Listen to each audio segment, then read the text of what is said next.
She called her sister and said, "I don't feel safe. He's the one." That was the last time she spoke. Just minutes later, she was gone forever.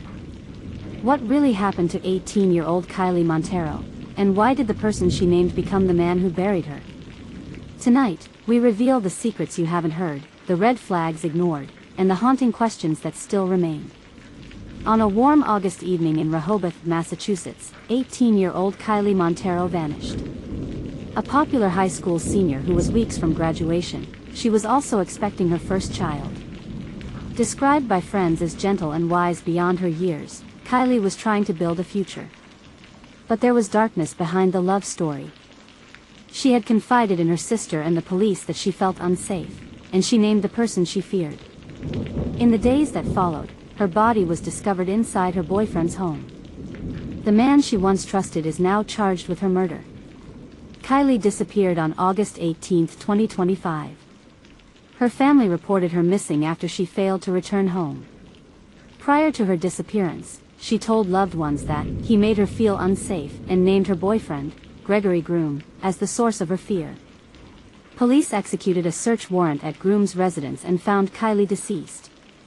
Charges include murder, assault with intent to murder, on a pregnant victim, and witness intimidation. Kylee's "I don't feel safe" message wasn't a vague comment. She described specific behaviors to her sister: late-night visits, controlling texts, unexplained bruises. However, the police logs later revealed these details were not taken as urgent red flags but as background noise. All too common in domestic violence, that misreading proved fatal. Kylee texted a close friend, "I think he's going to kill me if I leave." That message was timestamped less than 24 hours before her disappearance. Despite this text being evidence of imminent threat, investigators did not treat it as actionable intelligence. She visited the police station, left without an escort or safety plan.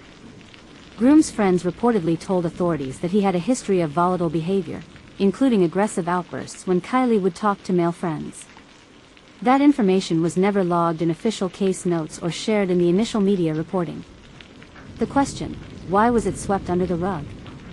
Kylee's phone contained screenshots of a conversation where she told a trusted adult she feared for her life. Police reportedly overlooked that until a private investigator uncovered it later.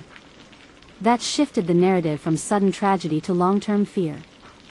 At first, authorities treated Kylee's case as a routine missing person incident. Once they identified her in Groom's home, the case escalated. But the slow pace, no immediate arrest even after she named him, caused frustration among family and community activists. Autopsy reports confirm she was strangled, not shot or stabbed, not publicly detailed earlier. This indicates a close-quarters assault, consistent with personal violence, not an accident. The crime scene inside Groom's home was meticulously cleaned, pointing to premeditation. Neighbors mentioned hearing arguments the night Kylee died, shouting, banging, then silence. Previously, those voices were dismissed as a couple's fight. After the discovery, the same neighbors became crucial witnesses for trial. Locals organized vigils and protests citing systemic failure to protect vulnerable people. One protest sign read, "If she said she didn't feel safe, why wasn't she safe?" That phrase echoed across social media. Hashtag she said she was scared went viral. State lawmakers responded by tabling a Kylee's Law, mandating safer processes for domestic violence survivors who report feeling unsafe, creating a duty to respond, not just document. Kylee articulated exactly who was dangerous. An impartial system should have treated that as priority intelligence. Instead, protocol followed bureaucracy over body language or statements of fear. That gap is tragically common. Many victims fall through process cracks where domestic violence intersects system inertia. Even when perpetrators are named by victims, those names aren't always treated as only possible suspect. Groom's name should have flagged him as elevated risk, triggering proactive risk mitigation, restraining order, surveillance. That never happened. Investigators may operate under a hands-off culture, especially when the suspect is a boyfriend or young man without prior criminal record. That complacency can delay justice until the damage is done. Adopt safety-first domestic violence protocols. not victim chooses, but victim indicates danger equals system intervenes. Mandate documentation of threat language, even when not verified by physical injuries. Institute immediate welfare checks following high-risk statements. Train officers to treat "I fear for my life" as incident-altering, not routine information.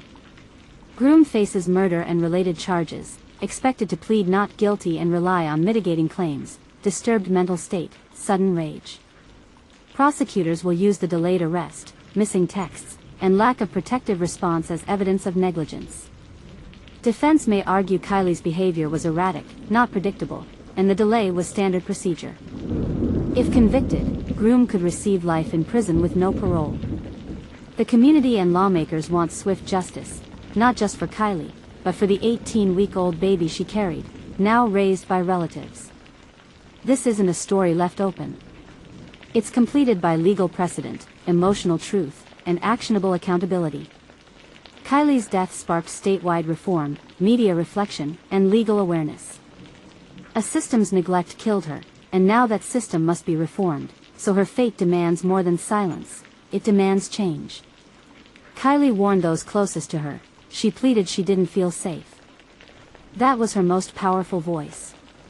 But she was unheard at critical moments. Let her story remind us, when someone expresses fear, we must believe, respond, and protect. Otherwise, the real tragedy becomes not just their loss, but ours too.